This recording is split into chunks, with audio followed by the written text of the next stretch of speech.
So for this demo, I'm going to have a select number of mediums that I will be using for this demonstration.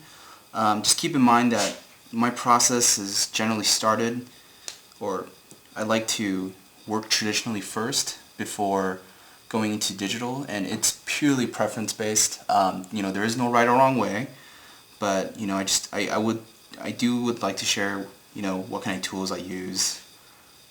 This here is a Japanese brush pen. Great calligraphic line weight.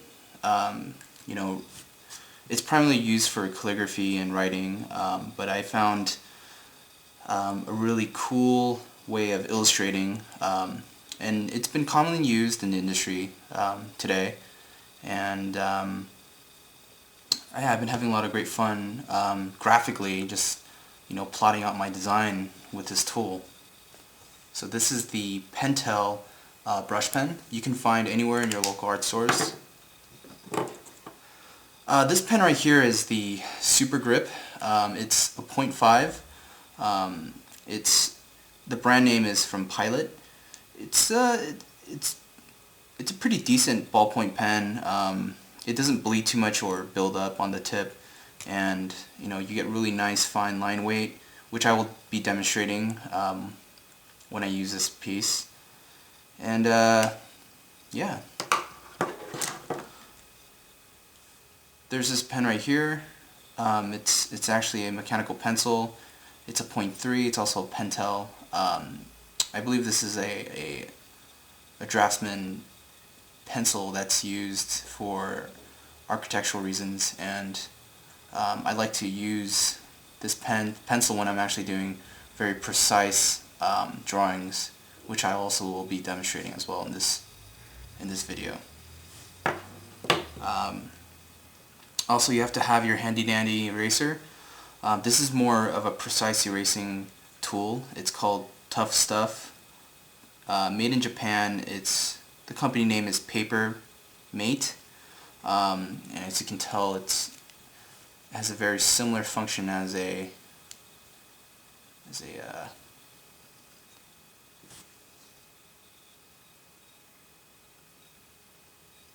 mechanical pencil here. So you get some really nice erasing. I do have two markers that I use.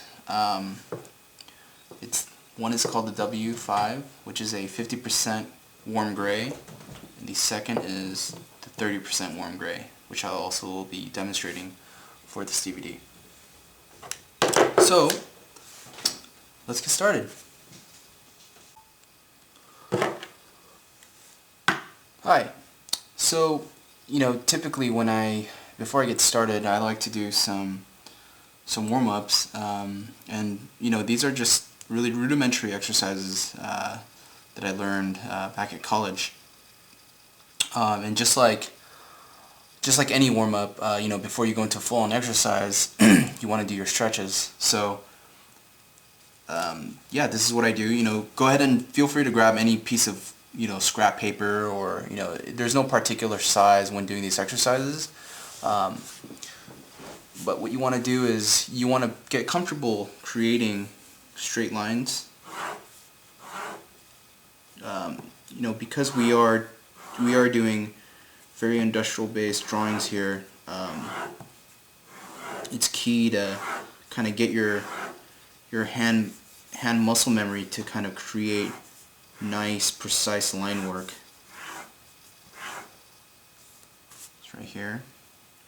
When you get comfortable creating these straight lines, you can start creating 2 points to create a straight segment. I'm not the best at these, and this is the reason why I try to practice on a daily basis.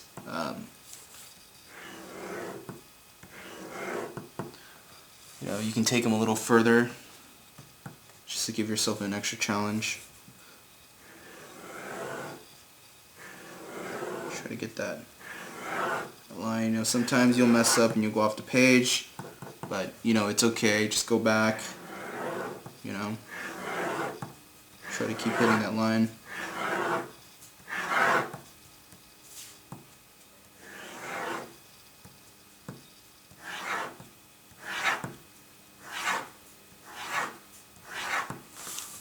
gonna get really ambitious here. Start doing from corner to corner. Just really try to nail that line. Now what I'm doing here, it's called ghosting, and this is a technique used, before committing to a line. I was off by this much, but that's why we practice. So this is for the lines, and what I'm going to do is I'm going to flip the page over, and feel free to kind of turn your paper. Don't be a slave to the orientation of the paper. Otherwise, it's going to be a very uncomfortable drawing process for sure. So what I recommend here is start with 2 lines.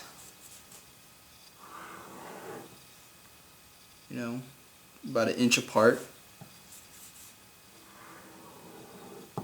This is where you want to kind of practice your circles.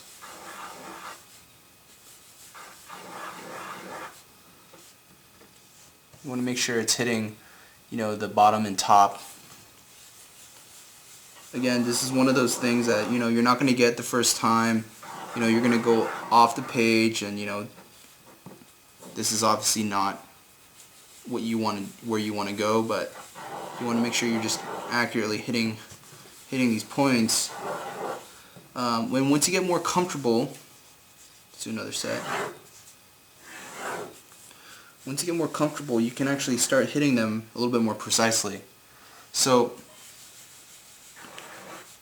you definitely want to get fairly acquainted, when you're doing these warm-ups before you're committing to a final line drawing of your design. Let's go here. Do some bigger circles here.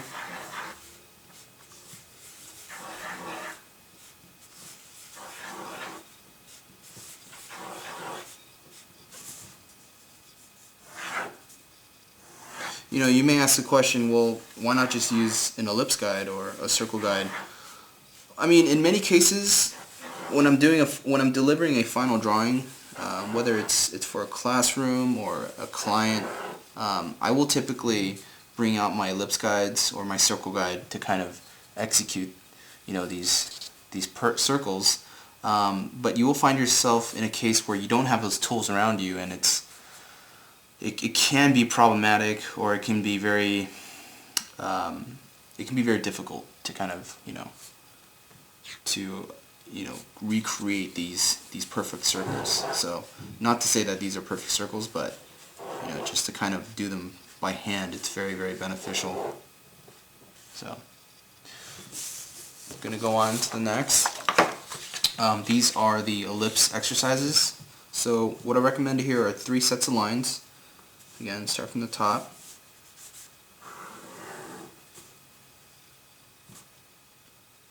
Do the bottom set here. Do a mid section here. Alright, what I want to do is, an ellipse is basically a circle in perspective. So if you have your circle here,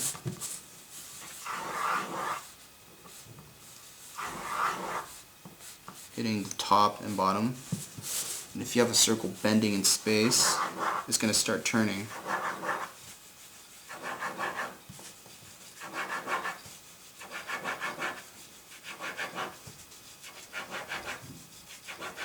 I was just going into the horizon. So these are actually really, really great when you're doing ellipses that are in perspective, which will be used a lot for this demo, or for doing anything industrial based. These do come in handy.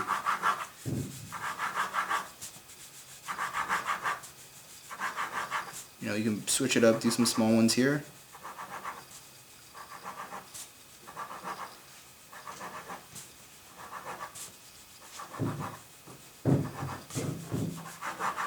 Vary them up.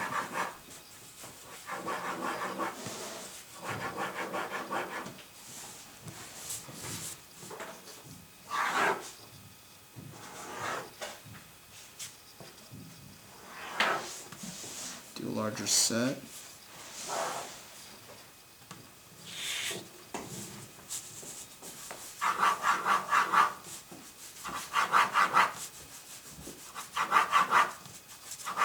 So pretty much get the point.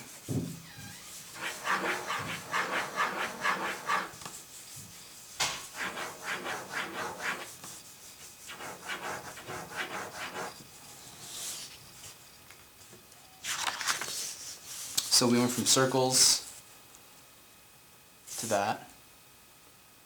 So these are my basic warm-ups. Alright, so in this section we're going to be exploring some silhouette designs. Now this is a very, very early stage in designing the mechs. You know, typically what I like to do is, you know, after doing the research and, you know, kind of getting a good feel of what you're going for, this is where you get to have fun and really explore just really unique shapes, proportion, stance, and just an overall feel of your design. Because what we have to remember is, at the end of the day, what we're designing, it has to look cool for the general audience. I mean, this thing has to look really, really unique. And, you know, aside from the functionality and things like that, it just has to be very appealing. So what I like to do is start with a 8.5 by 11. Again, page size can vary, but I like to do generally anywhere from 9 to 12 designs on each page to kind of give myself, you know, a reasonable number of, you know, design explorations. So let's get started. You know, again, don't be a slave to the page. You know, feel free to kind of work your way around. So for using this medium, you can, you know, feel free to use a black marker or, you know, a dark, you know, Prisma marker, or even a Sharpie in this process. But, you know, for this pen in specific, you know, you get some really nice line weights here. You know, you have your thick. So your thick line weights. You know, you have your medium line weights. And you have your ultra thin. And this is kind of the reason why I've been sticking with this medium. It's been a really great source or tool to kind of get a nice range of weights. And, you know, when I'm approaching the silhouettes, I can, you know, hit all those line weights without having to switch back and forth from other tools. So, you know, I definitely recommend getting this product. Yeah, it's really awesome. So when I like to get started on the silhouettes, I like to just kind of create a ground plane.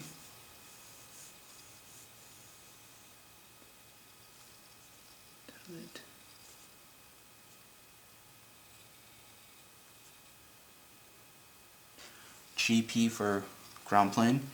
And just, you know, just try to come up with really unique shapes. You know, there's an intuitive way of working where you just block down a shape like that. You know, just kind of see where it takes you. You know, keep in mind that this is a mech that we're designing, so we're going to have a place for the cockpit, legs, and things like that.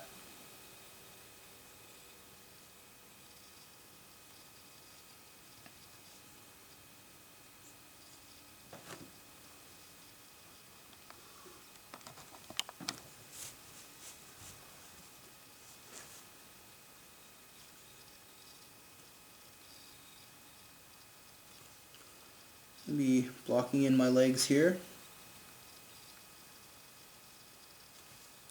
You know, just want to get a nice general design direction here.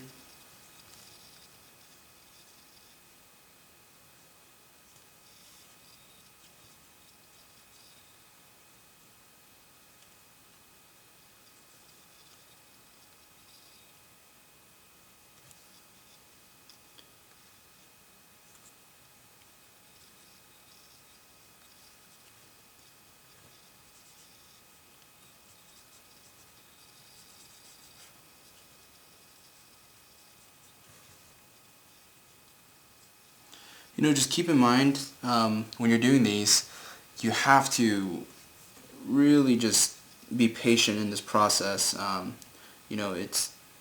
It's very difficult to hit or to nail a really unique design or silhouette in the first 10 silhouettes. So just expect to do at least 10 or more of these before you start kind of getting an interesting silhouette here. So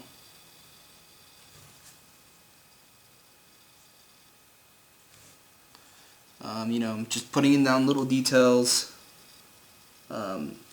It's not recommended for the stage, but I like to, as I'm putting down these small details, these little finite little indications, it's giving me ideas for my final design. So this is, you have your two legs. Again, this is the side profile. I'm imagining this is going to be a quadruped walker. So again, this is just a side view.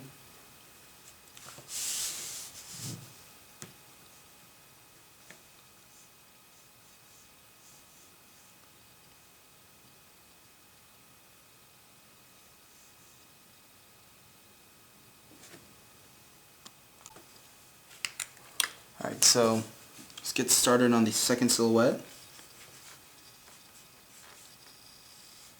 Again, my ground plane here. So initially, I kind of intuitively just blocked out some shapes. A really good way to kind of go about this is, you can actually grab a pen and just try to mock up a really loose proportion. Perhaps you can have a box here, another box here, just varying the proportions in this.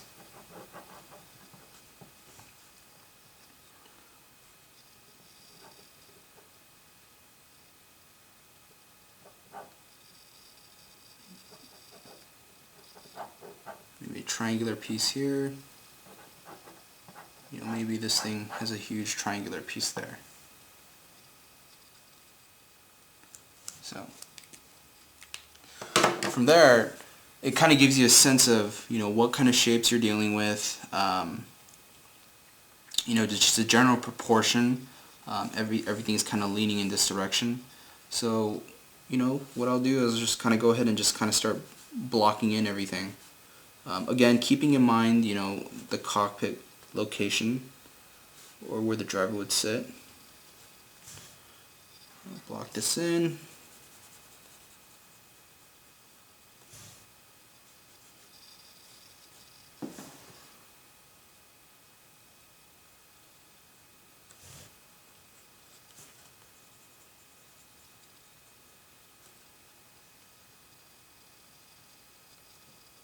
Slowly start adding in some details here.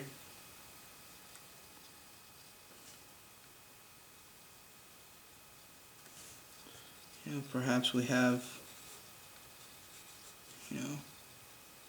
cockpit is located back here.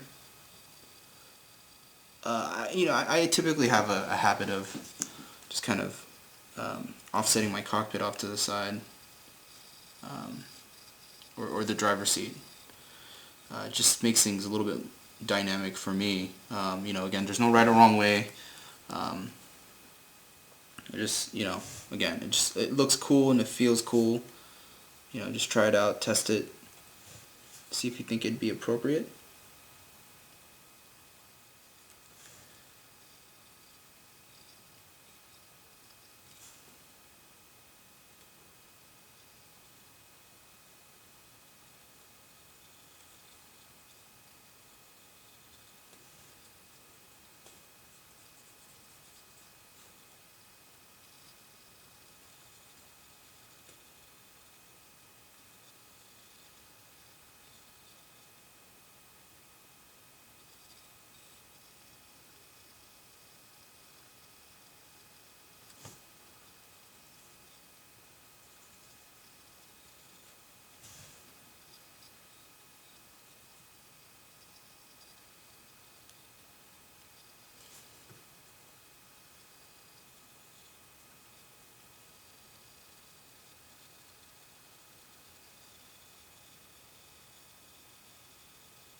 There's one.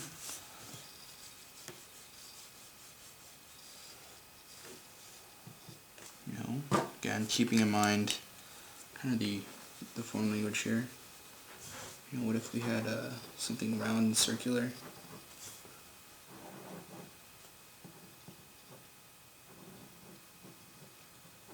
You know, question is, what would that look like?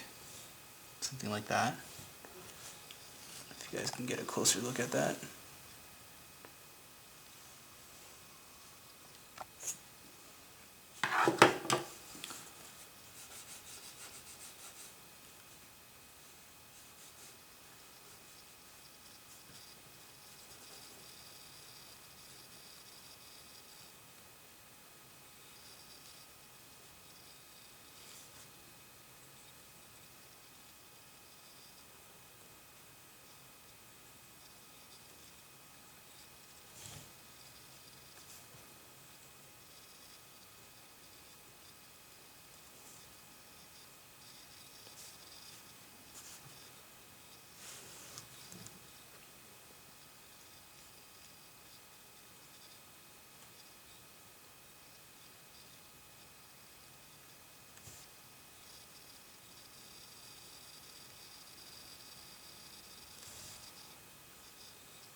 And it's also okay to kind of introduce a little bit of asymmetry, you know, just to kind of give things a little bit more of a dynamic weight to them.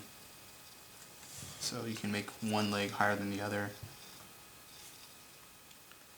Again, maybe the cockpit is located on the inside. Also, you know, what also helps is, you know, just putting a little character there for scale, so you get a sense of, you know, how really big this thing might be.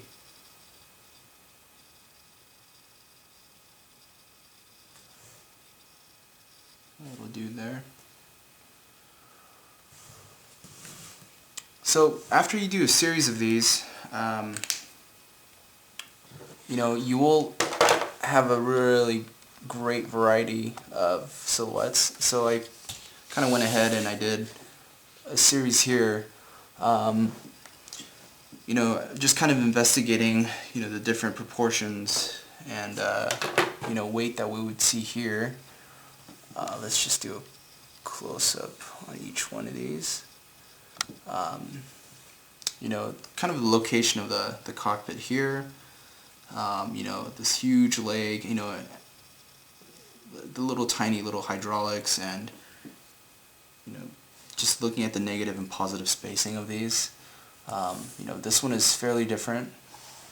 You know, the cockpit's located also in the front, but, you know, it's offset more in the mid-center. And you have these huge elongated arms that are protruding out in front. You know, maybe it's used for some kind of tool, or, you know, destroying something, you know, who knows at the stage. You know, something like this, where it's a little bit more, you know, it's very whimsical and ambiguous, just kind of in the placement. There's a lot of weight here. You know, you got this nice arch kind of going,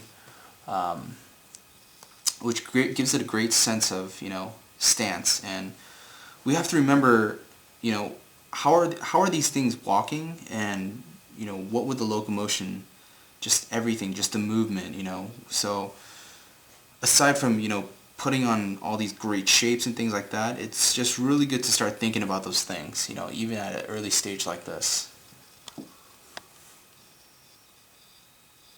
So you can kind of gauge, you know, the number of silhouettes that I will do before kind of exploring or further investigating some of the more detailed aspects on doing a mech design. And, I'll typically try to do, anywhere from 5 to 7 pages, full of these thumbnails and ideas, just to kind of get started. And yeah, let's get started on some thumbnail designs. Hi guys. Before I proceed into the silhouette explorations, I like to kind of just take a moment to explore, the possibilities of, what makes a mech and how many different ways can we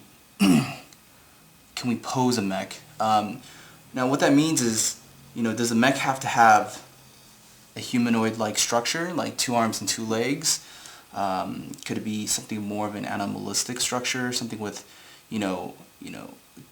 4 legs, walking, or can it be more insect-like? Can it have, possibly 6 limbs, or, some kind of, multi-legged or armed, structure?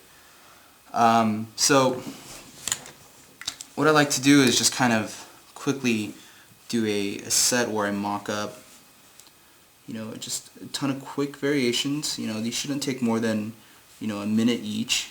Just a little tiny box here. And just really it's a very rudimentary like exercise where you're really just plotting out, the positioning of where the arms and legs would be. So, do they come out of the side here? This one has 6 legs. Is the the main body, is it small where the legs are actually coming off out of the side here, like so?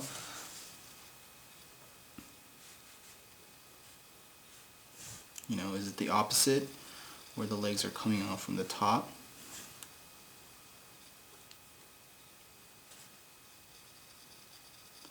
So it's really helpful just to kind of get a general sense, or to gauge, what kind of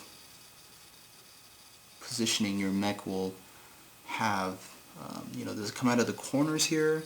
This is where it gets a little abstract and kind of funky. But you can start coming up with some really nice, neat ideas here. Something like that.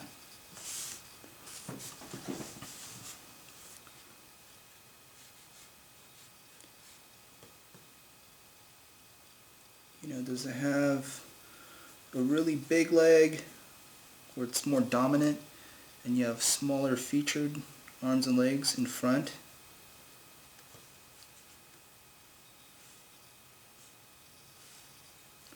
There's really multiple possibilities in this. It almost feels very endless, and it's kind of the excitement when you're designing something, from ground up. Is, how can you be more original? Instead of taking an existing idea and just kind of repurposing the design, this is where you can kind of use this technique to kind of generate a really cool cool way to come up with like a mech stance, or how many legs does it have? Does it have to be symmetrical or asymmetrical?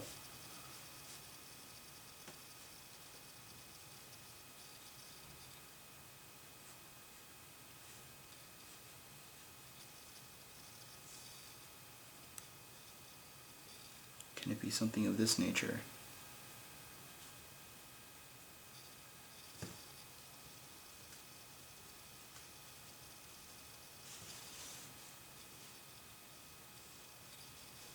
Can it be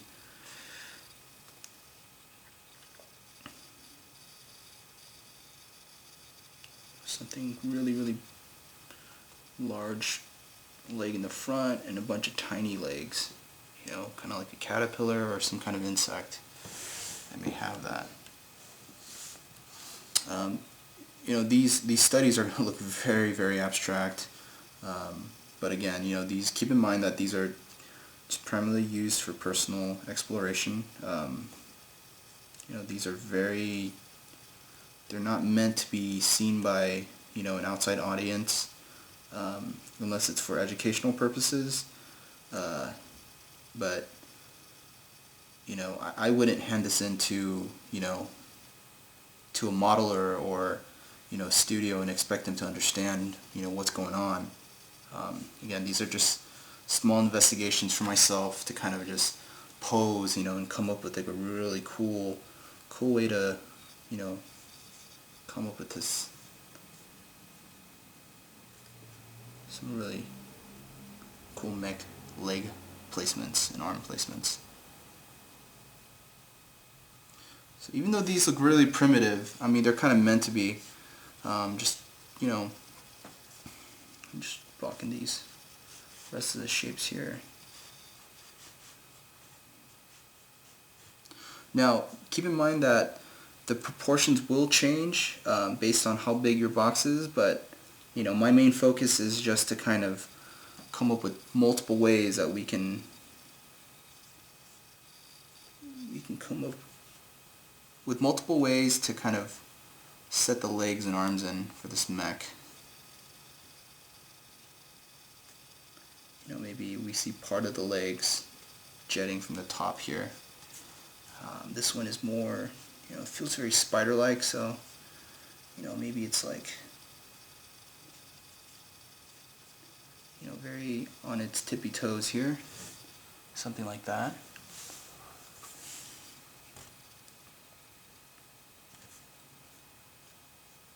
You know, you can go on forever and just constantly explore, but, you know, this is something I just want to share with you guys. I think it'd be very fun to kind of try out.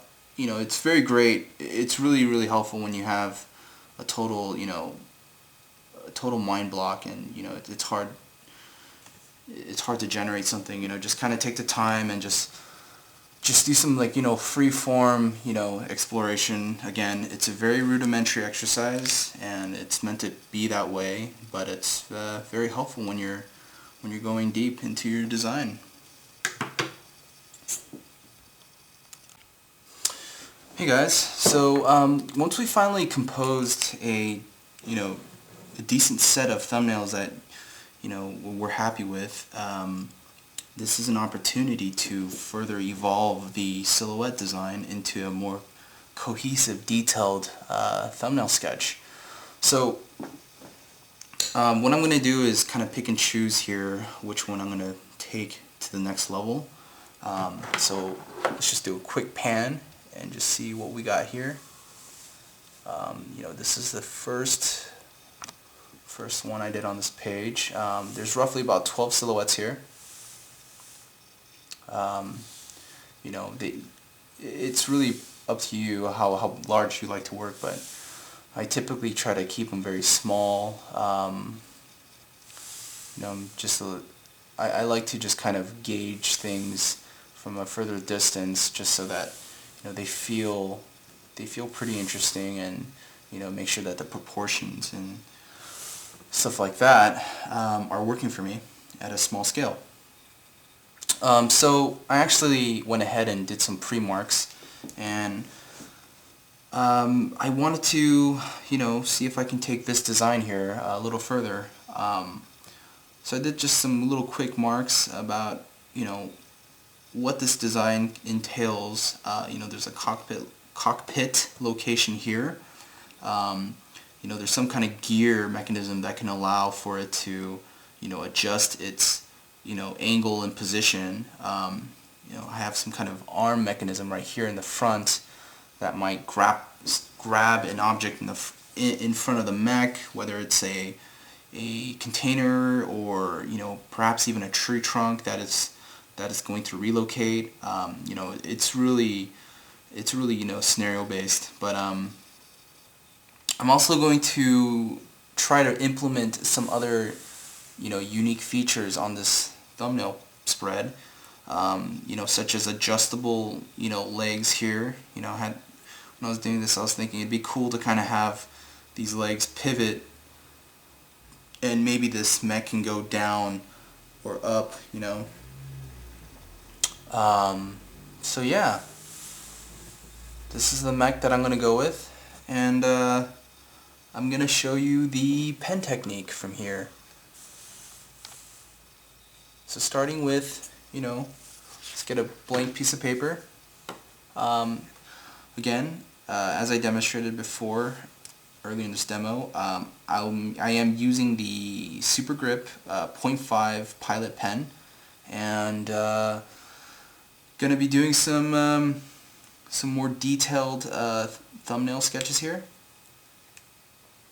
So let's get started. So again, feel free to kind of rotate the paper kind of more towards, to your comfort. I like to kind of do a quick perspective plot here. For those of you who haven't had the chance to take a perspective class, please, I encourage you to, try to take a course in perspective. It's really an important fundamental to learn. And if you do get a chance, I'm going to make a shout out to Scott Robertson, who is one of my mentors. While I was in school, he taught a course in perspective, or Viscom 1, which is the other term that we use, and he teaches you how to plot shapes and how to understand how to rotate objects and things in space. So if you get a chance, check out his DVDs. I believe they're located on his website at designstudiopress.com, and there should be some more information on the Gnomon website. So let's get started here.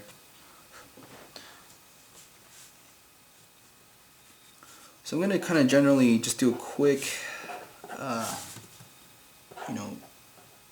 shape from that silhouette, just really rough.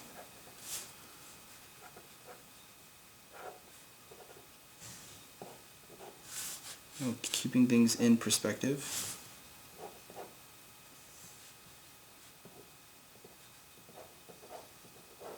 Again, just keep in mind that this is a thumbnail sketch, so try not to stress too much about the accuracy of the perspective here. But I am using as a guideline just to kind of keep my width and distances a little bit more accurate, so I know what's going on the other side. So that's kind of what we had in the silhouette when we started. I'm going to go in and just start blocking out the rest of the sketch here. We had some really cool arms that came out here.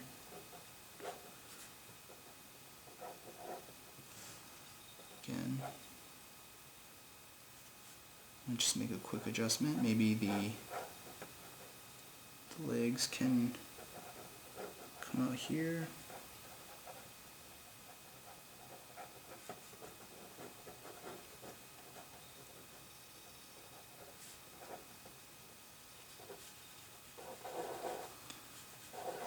Rotating piece back here. Maybe part of the leg is connected at this joint.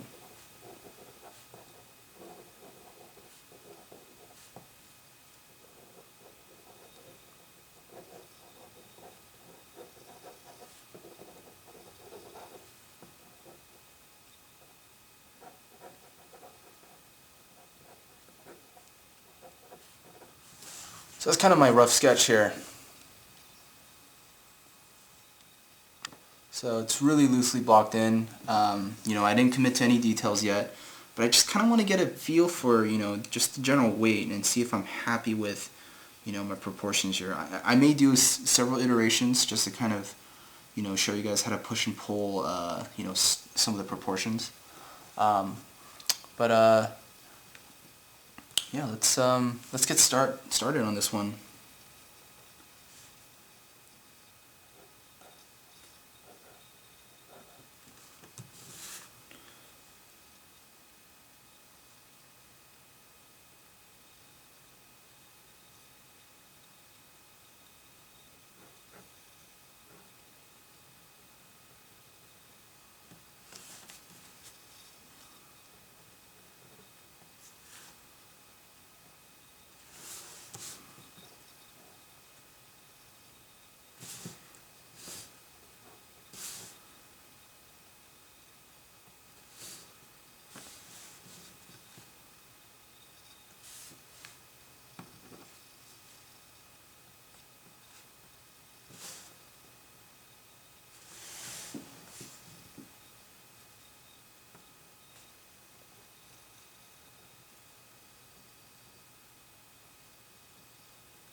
Keep in mind that this is it's approximately 2 inches.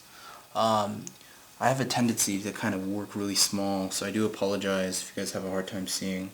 But my reasoning why I like to kind of approach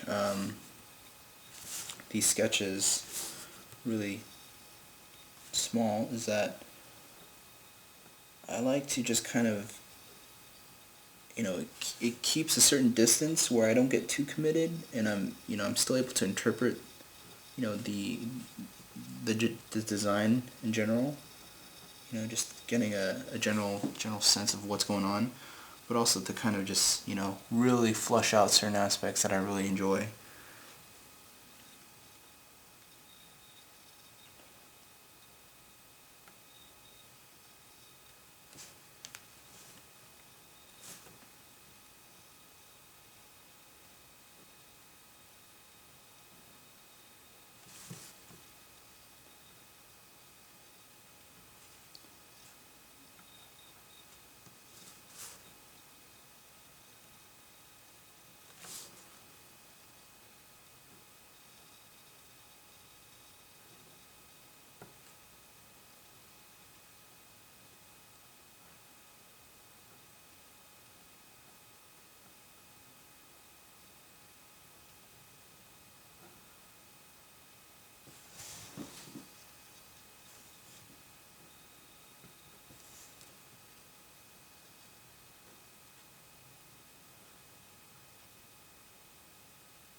Just have fun with it. You can be a little rough. This isn't our final design. We're still exploring here. But I do want to see, where I can take this. Because as we're doing these sketches, we're constantly finding ways to, be more efficient problem solvers.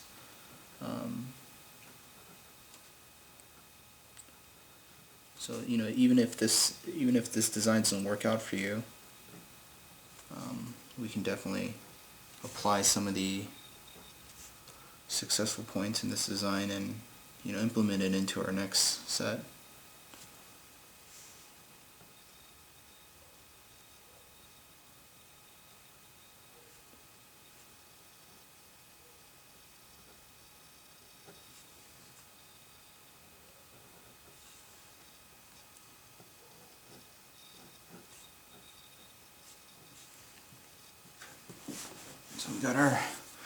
we got our claws here. These little claws or arm. We do have our opening here.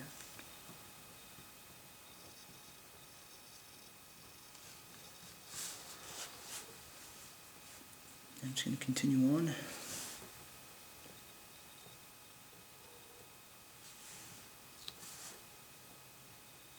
A little decal.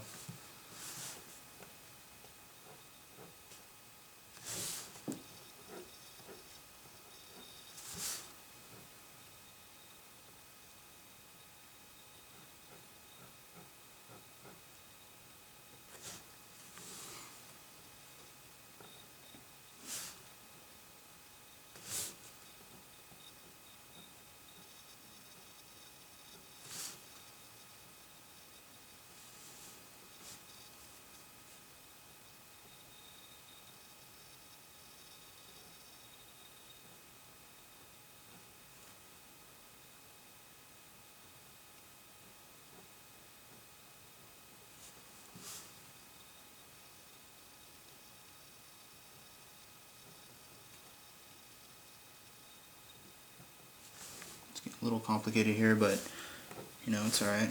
You can just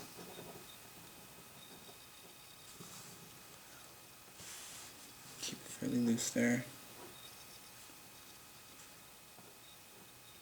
I have a habit of just kind of getting into details, just because I think it's, you know, when I have an opportunity to implement something cool, I'm like, oh, I have to, you know, kind of nail that design down. Do feel, you know, do apologize if this process feels a little sporadic. You know, I'll make sure that, you know, the next section will be a little bit more clear for those of you who have a hard time understanding this.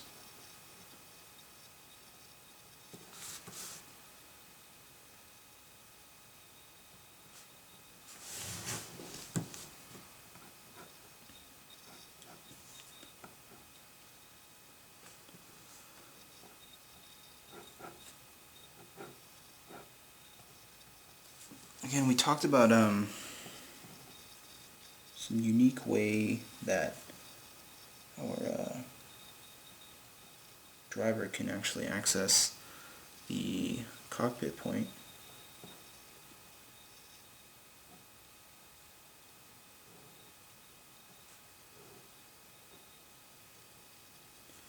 You know, perhaps there's some kind of,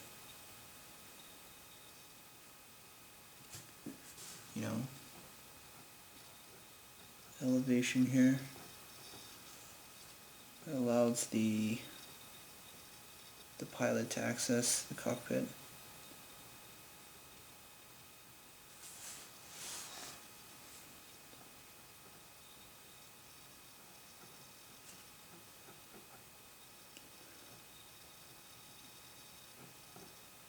Maybe there's some handle here that it grabs hold to his waist or something. I don't know if that's the most proper thing, but you know, just as a quick idea that I wanted to just jot down here. You know, we can also we can substitute it for a ladder or something.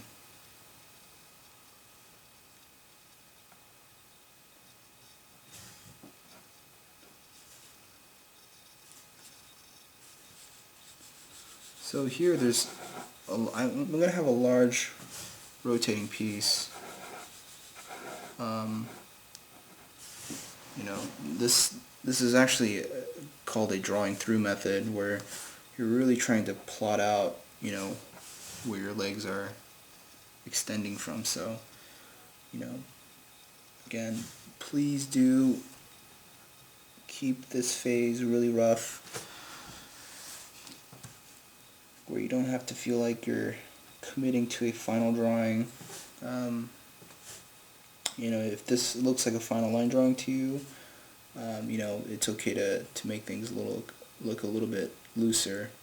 I just have a tendency to fill things up with little tiny details and things like that. Um, it's just to kind of pre-plan ahead so that I don't have to think about those things when I'm doing the final illustration.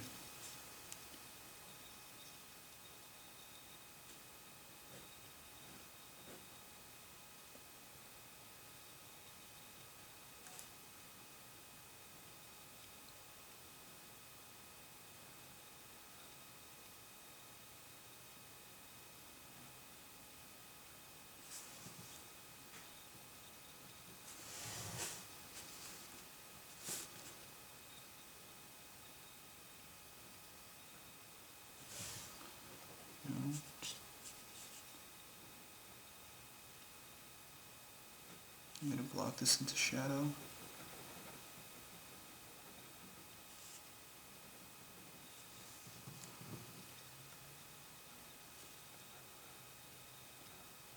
The reason why I'm just putting them to shadow is because, I really just want to focus on this section of the arm. This drawing is so small as is, it's really hard to kind of get into the little tinier details, so I'm not going to worry too much or, try to stress about, trying to get that thing, all that detail in.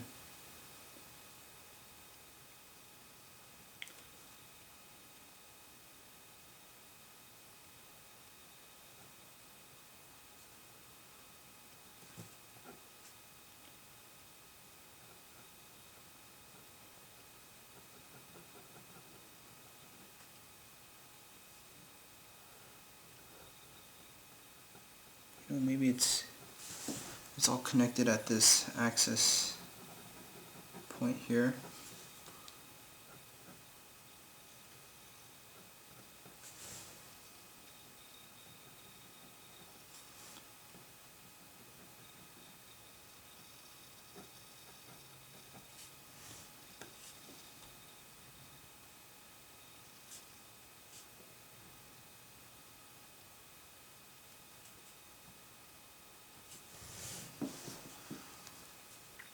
Again, we have the other leg here. I'm just going to kind of ghost in the other side of the design. Using your perspective, you can actually try to plot it, try to figure out exactly where it's falling. This is where I get a little lazy. Try not to be too accurate or too tedious about this thing. Trying to just get a general feel here. So, got this leg back there.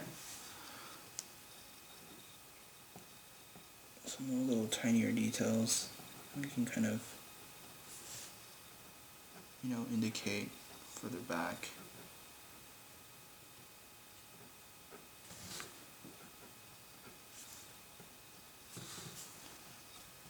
Really strengthen this plane weight just to kind of bring this out. Show that that's, coming out in front of everything.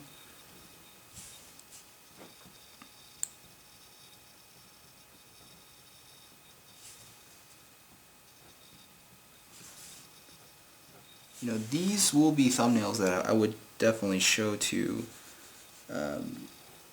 a client or a modeler, just to kind of get a general sense of, where I'm taking the design, and how they can actually, interpret some of the proportional decisions that I've made for this mech.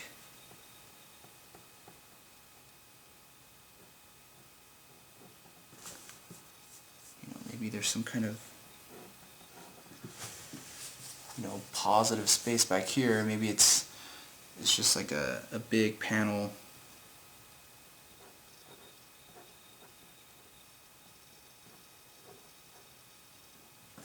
Put a little railing there.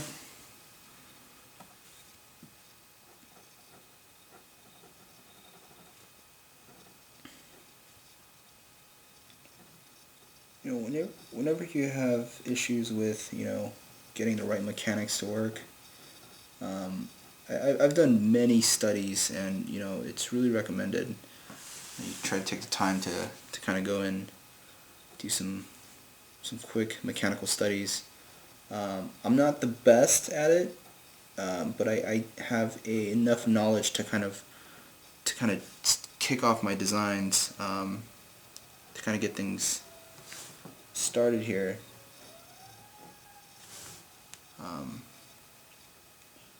But I would definitely not recommend going into, designing something that's very function based without having a good library, a mental library of, what do mechanical parts look like.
At this distance, some of the mechanics are probably not going to make as much sense, but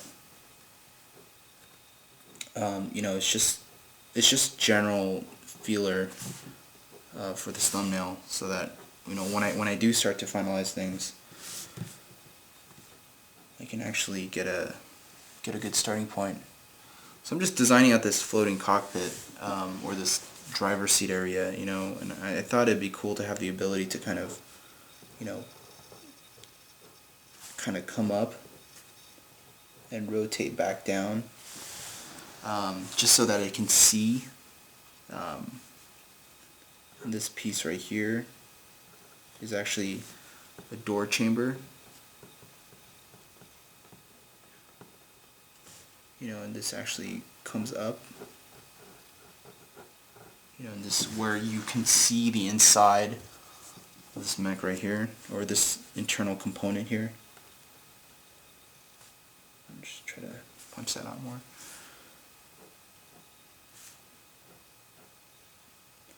I love decals. Sometimes I'm just placing them everywhere.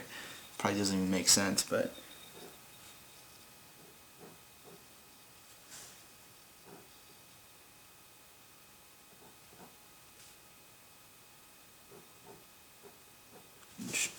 just plotting out the inside real quick, just seeing what our driver would look like in here, just controlling some of the internal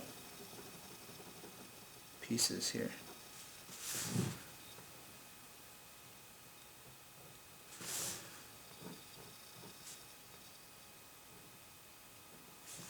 I know this may seem like a lot of work for a thumbnail, but it really does help you to kind of gauge the whole holistic idea or direction of this thing.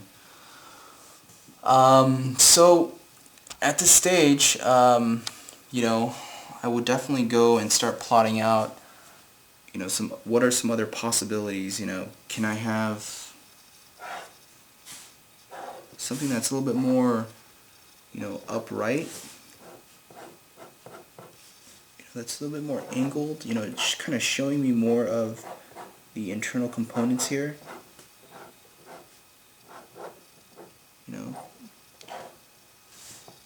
Could I possibly widen it to give it a little bit more of an aggressive feel? Like the opening of the mouth on this part is really huge. Maybe it tapers off. perhaps the driver's sits more on the back side here. Zoom into that real quick.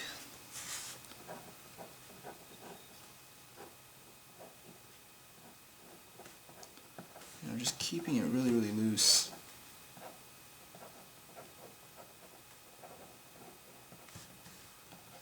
Because when we start rotating these things in space, there's a whole ton of issues or, questions that kind of pop out, like, well, how big is this? How does it look? What's the actual thickness?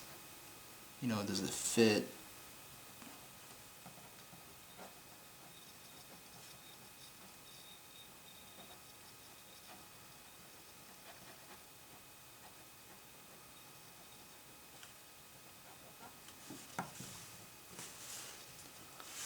Changing up some of the actual designs here. Maybe it's not a claw or something, but maybe a rake or of some sort. So maybe it can rake in.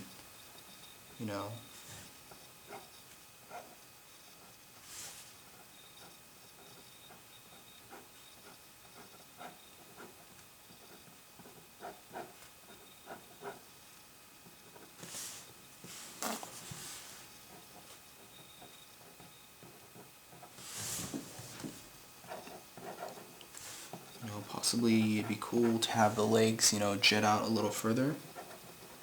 What would that look like? Again, at this phase, let's try not to commit to anything, so always try to break, if you have a certain, look that you're going for, let's try to break those rules. Let's try to break outside of what we normally expect or produce, because it's all about coming up with really cool design possibilities at this point.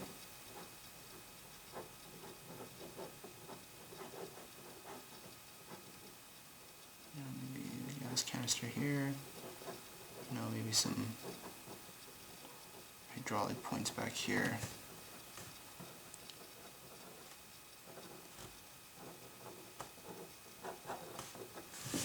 Maybe something like that, So after doing, a series of investigations on this, if you feel like this design's not working, what we can do is actually just kind of, do some more explorations on, on this mech design. Maybe you change your mind and you want to implement some different types of scenarios for this thing, like, what if it had treads, or, what if there was, if it had a different location for the driver to sit. This is where you can kind of just go back to, your brainstorm stage and just kind of do some further exploration, but still using the pen technique. So these are some other sketches that I did previously, and I just want to show and share with you guys, the number of ideas that we can explore here, and the, just kind of how the sketch style looks and feels on this page. It's very, very loose. It feels fun. It's, there's a lot of interpretive areas where I haven't quite figured out here, but it kind of gives us room to breathe and just imagine, what could be there. This is another set that I did. Zoom in here.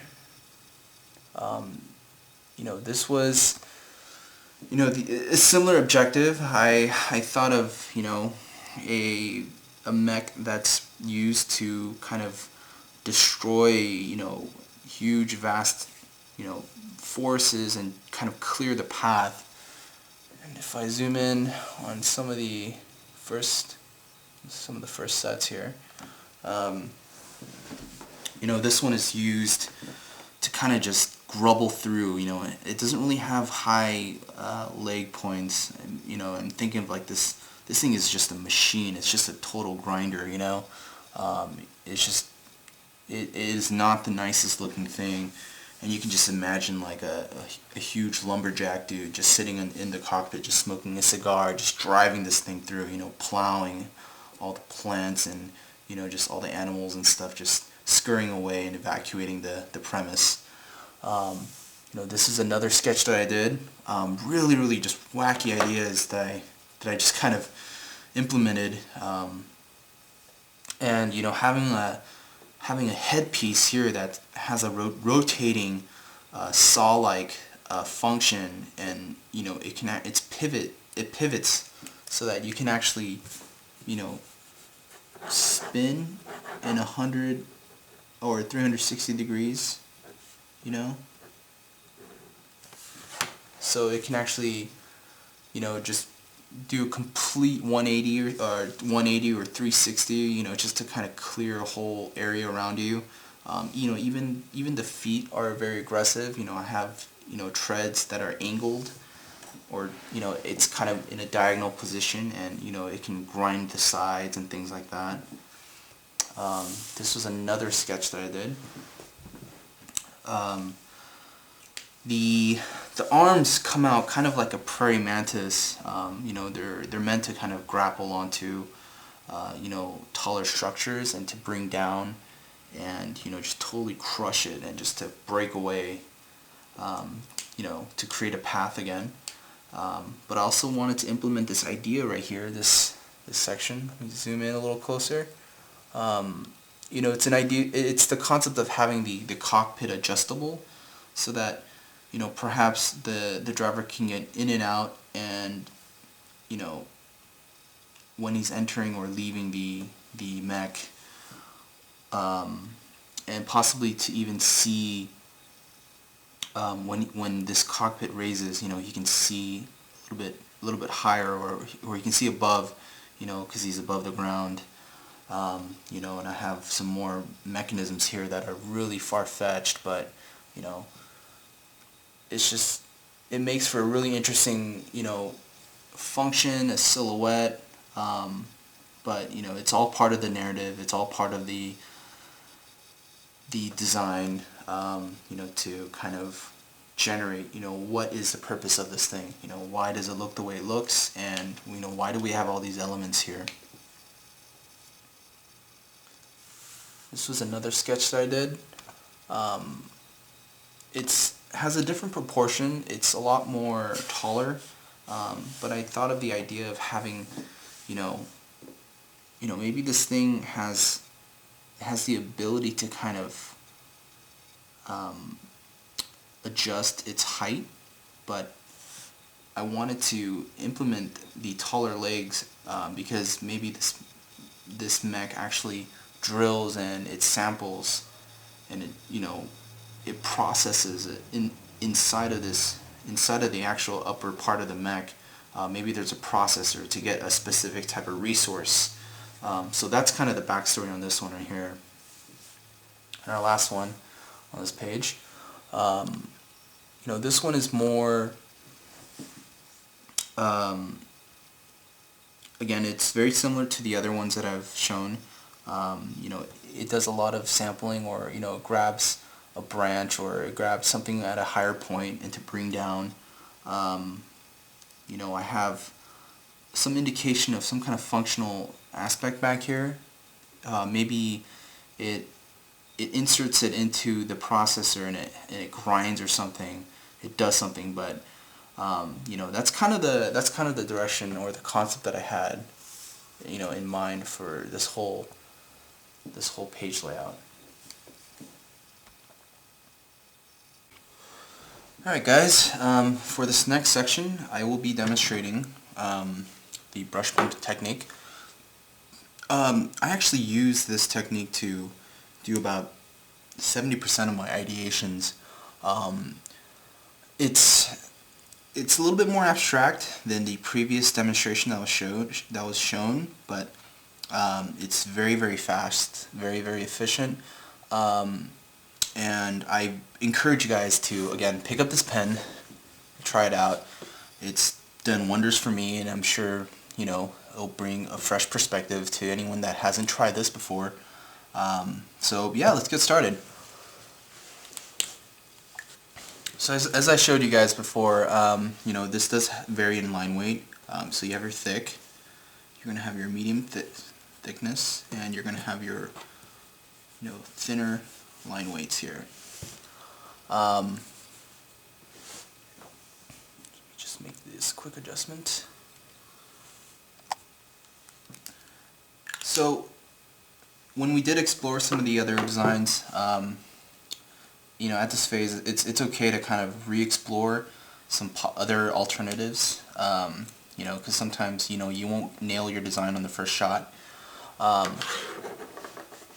when I'm doing these, if you find really interesting things, I actually picked up this toy. It was actually a piece of a robotic toy that I found from the Matrix series.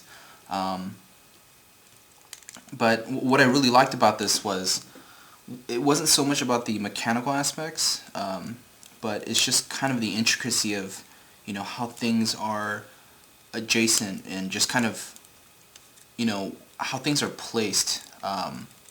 And as abstract as this piece is, I want to try to kind of play with the idea and just kind of come up with really cool concepts based on how this thing is, how this thing is angled. So a lot of my ideation sketches, I try to just look at this as a source of inspiration. If I turn it in this direction, you can already see kind of a really cool cockpit piece here, and a body here, and like some kind of axle point here. So I'm gonna do that, show you guys kind of how we can take random objects such as toys and stuff like that to kind of give us some kind of starting point to come up with a cool idea. So again, keep in mind the concept that we had earlier.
kind of what inspired me to, from the actual toy that I used. There's some really great just structure points that I was referencing. This is very similar to the front part of this arm, or the front part of the structure here, and I wanted to translate that into my sketch. And just looking at some opportunities for structures and stuff like that in the back, and where this thing is pivoting, how many legs might this have, and you can pre-plan it ahead where you do a rough sketch, or you can be very of an organic process. And yeah, that's the brush pen technique that I wanted to share with you guys. And I actually did another page in advance right here. Just wanted to show you guys how the technique is applied and how it looks on a whole page.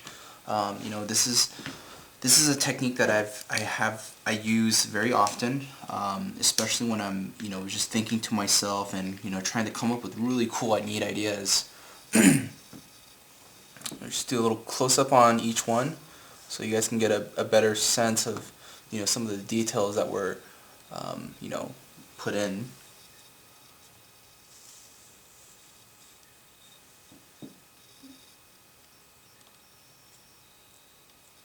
Here.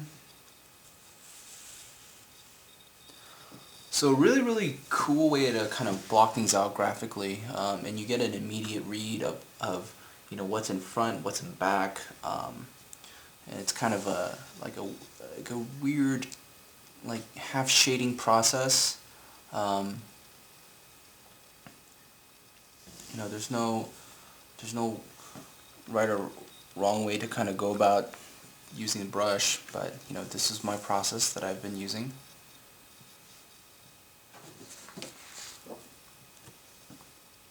Here is another set that I've done.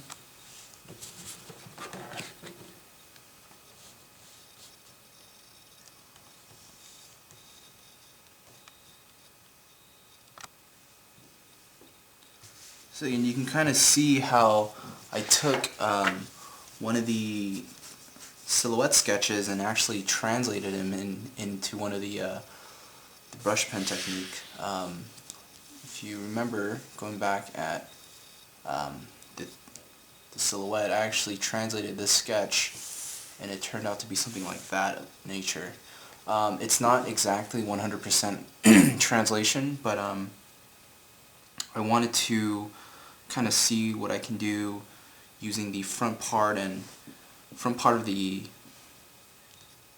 design here, and just have the pilot sitting below and have all these mechanisms on the bottom, and maybe he goes and he grinds or he does some sort of task. The second design here, the driver's on the back side, and it has kind of more of like a gorilla stance, but opposite, where the arms are actually kind of reversed and the legs are out in front, and I have this huge drill mechanism. I'm thinking that it'd be cool if it processes or it grinds something down. So that's kind of my concept there. I have this one in the center. This is very traditional looking, kind of like a semi-truck. You have the driver's seat on the very top, and you have this huge mechanism on the bottom here. It's some kind of shredder, and it's going to shred and grind things down. And this is another concept that I had, that it'd be cool to have a mech that plows through an area, like a very foliagey area. So this is another concept. It's trying to embrace the idea of, what if it doesn't have a central area that it uses to break down branches and trees and plants, but maybe it's located on the actual legs, itself. What would that look like? This is another concept, very similar to the one that we just saw. Utilizing the legs, and there's some chainsaw aspects here. Again, so these are very highly graphical, and I do recommend trying this out. It's gonna take a lot of trial and error.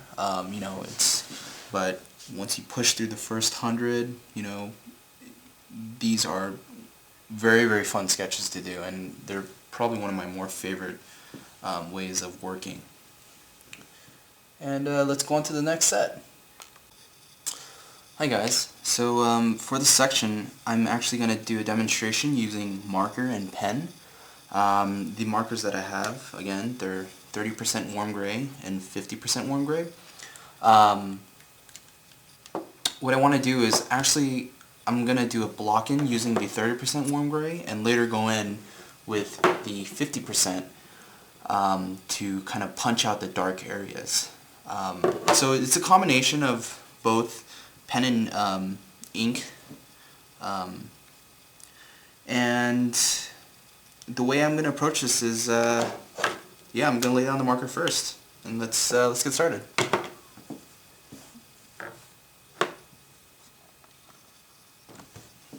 So I'm going to lay down kind of like how we did our silhouettes, just a really cool kind of design, just in terms of shape.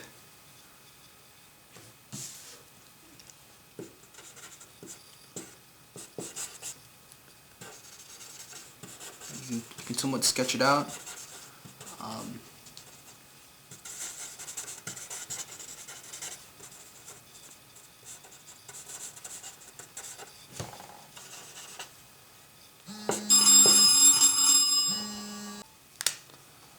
Just doing a quick block in here.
Thinking about this huge conveyor belt,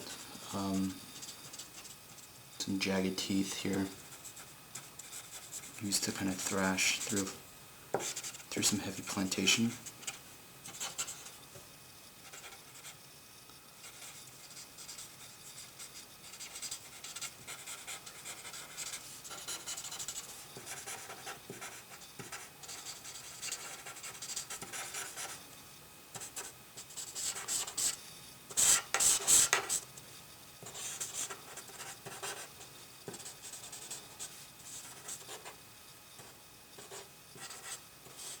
Maybe some of this.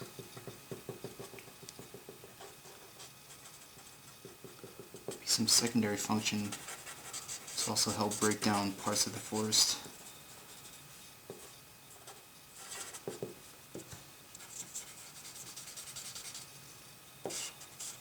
I'm thinking that it'd be appropriate for this mech to have more than 4 legs. Just kind of gives it a little bit more just balance in general. So that's kind of where I'll block it in using a 30%, and I'll actually go in and do the darks Actually, sorry, I'll do the pen drawing first and carefully go over the darks after completing the pen drawing. So you keep in mind this is still relatively small. You know, it's just a lot easier to do something in smaller scale than to choose to go to final if it's successful enough.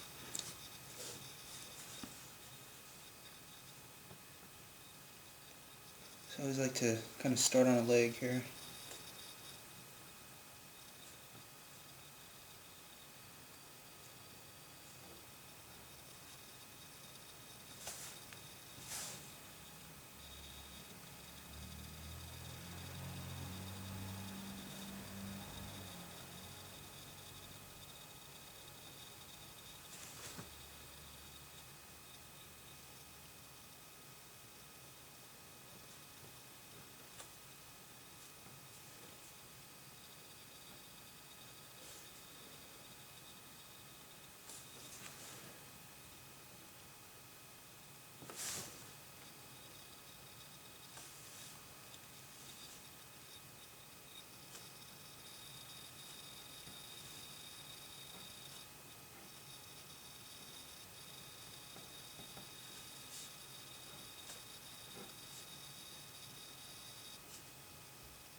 Just quickly thinking about some of the foot designs here.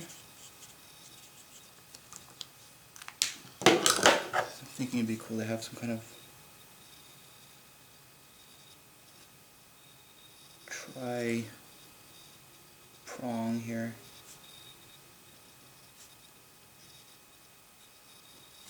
So you can dig into the ground for, deploying reasons and whatnot.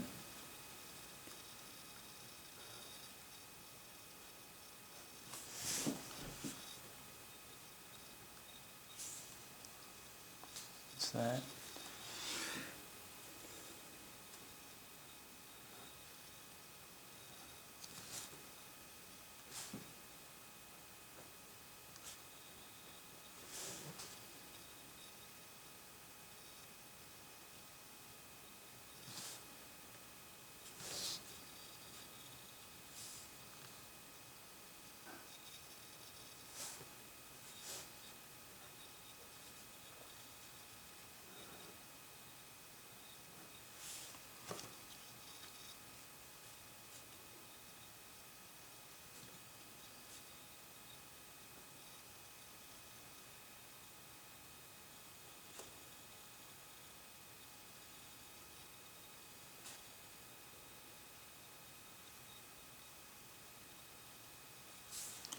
Just thinking about some kind of shredder in here.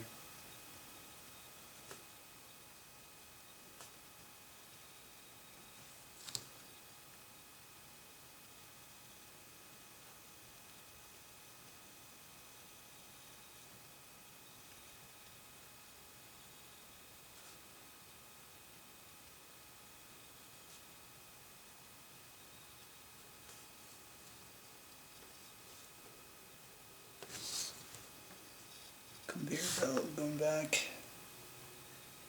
feeding it into the mouth of this thing.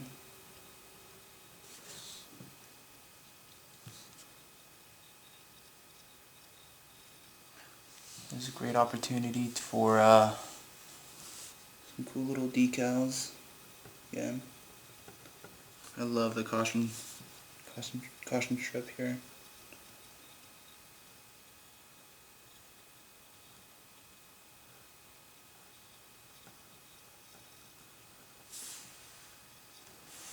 we go.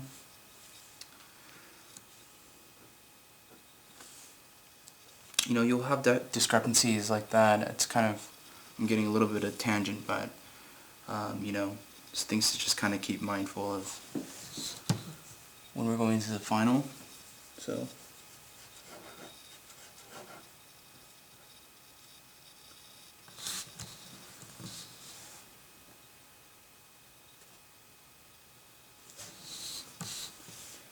And this is going to be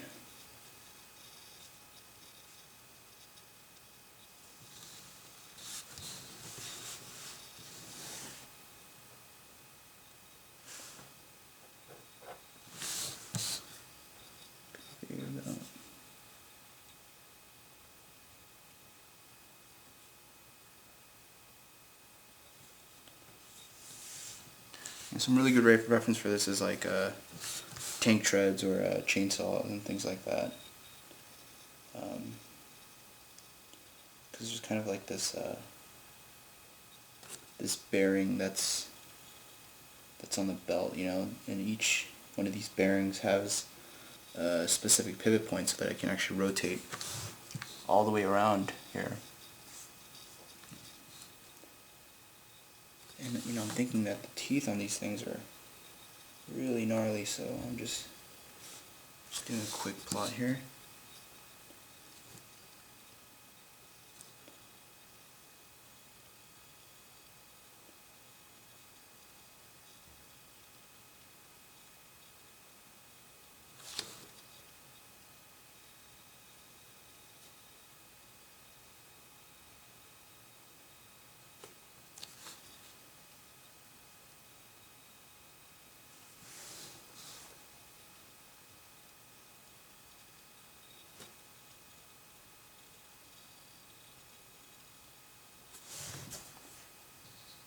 Some gnarly looking shredder here. You know, each blade is actually pinned down, so it's independent from the other blades.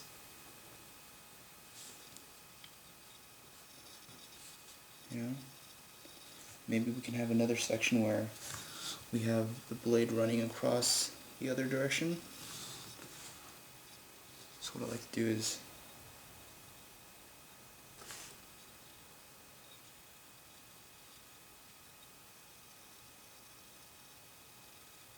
second guideline here.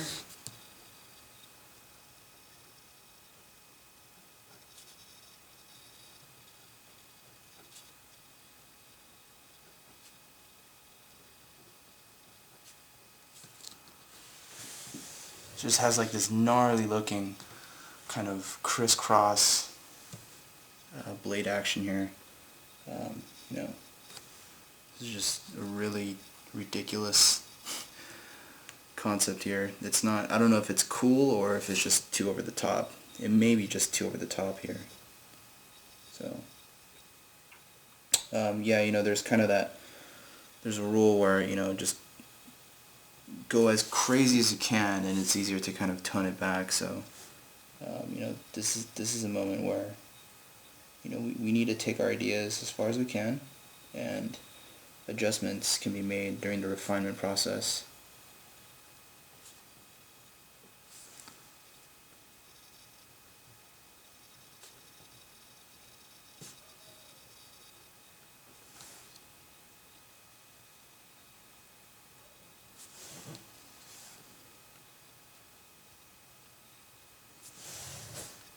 Go.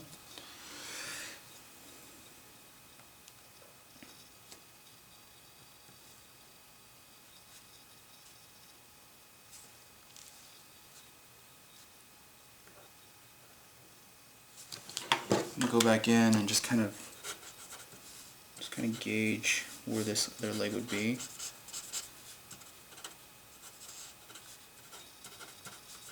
You know, keeping in mind that things have to be in perspective. You know, I like to just do some really quick guidelines here. Continue on.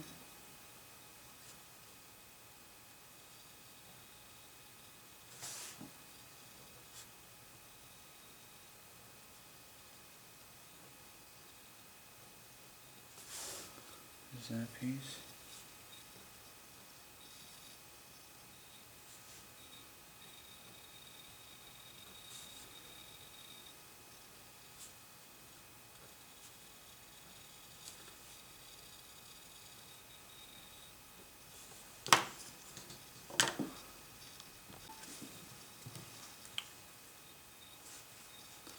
So continuing on, just doing some, just kind of going back and forth with the marker.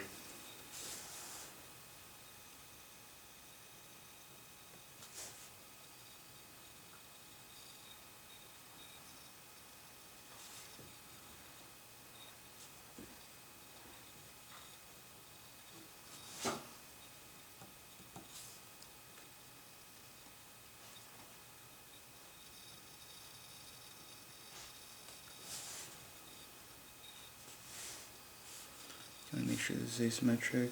You might see a little bit of that hinge back here.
pretty much where the sketch is gone.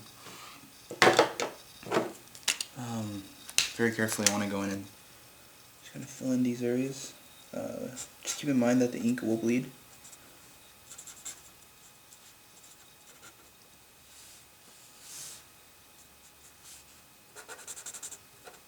So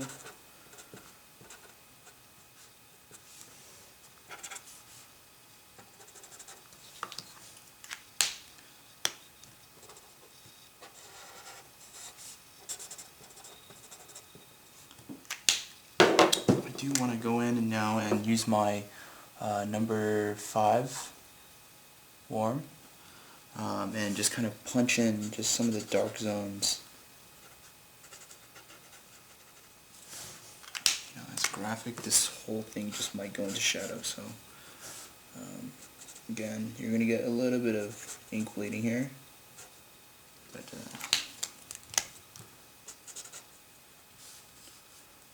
just almost like a little mini render.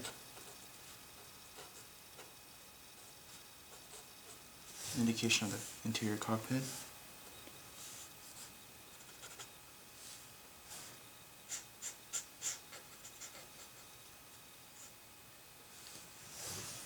I want to quickly show that goes into shadow.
That's kind of my marker render pass.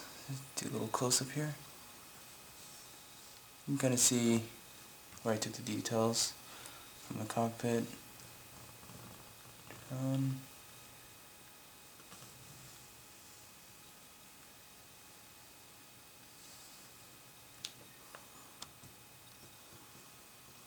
that's one marker rendering style. I went ahead and I actually did a series here for you. Just kind of show you what it looks like on a page, full of ideas. It does get a little bit heavy-handed with the marker when you're laying it in. This is when you can actually have the opportunity to take one of these in Photoshop and do a little bit of cleanup work. But if we zoom in here, so you guys can get a closer look at the design, you can see how it's been applied and how I'm utilizing the dark areas. This is just a quick indication of what's a darker value. It's not a full, complete value render, but just something to kind of give myself, just some value information in terms of what is going to be in darkness, what might be a different material and things like that. So this was another design I did. Um, this is more of this kind of asymmetric mech where the cockpit is located on the far right side right here. And you know, this thing is totally has treads on all sides. You know, maybe it can go into some kind of mobile mode when it transforms. There is kind of like this fork here from our earlier inspiration page, so I wanted to reintroduce that aspect. This mech right down here is also another kind of, has a little bit of that like saw blade aspect here, but I wanted this whole idea of it adjusting from side to side, so the legs would deploy and this whole center piece would actually shift from left to right, just for you know, gathering resource reasons or whatnot. This next design right here is, you know, I thought of something of like a rotating cockpit here, and you know, maybe for to adjust, you know, the viewing angle, and just kind of to get down into really lower sections of, you know, the jungle, or if it's in the mountains and whatnot, to kind of do a lot of the resource gathering or breaking down. So that's it for using the marker and pen technique. Let's go on to the next section.